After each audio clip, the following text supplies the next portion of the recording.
today's video regarding Canon Pixma MG3640s printer. I'm going to show you how to do the copy, print and scan. So let's start with the copy.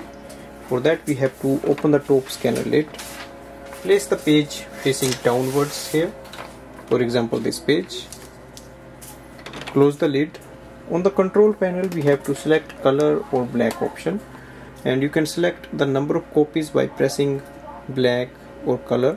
If you want 10 black copies, click on 10 times. If you want just one, click it once and wait for the printer to print.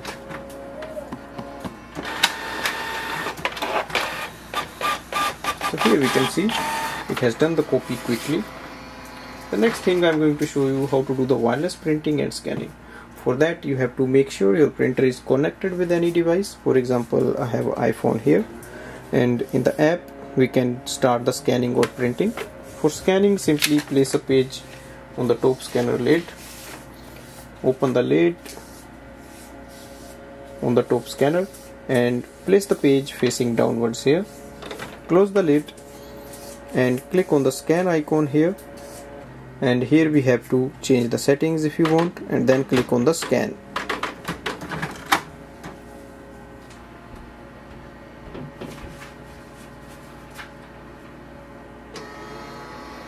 Here we can see the scan is transferred. So this way we can do the scanning.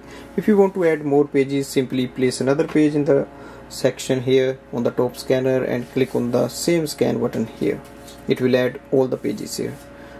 Click on the exit button, and if you want to do the wireless printing, simply select any document from your email, mobile, and then click on the print icon. So click on next, click on the print button and wait for the printing.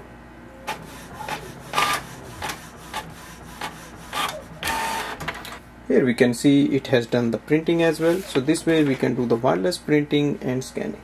Thanks for watching.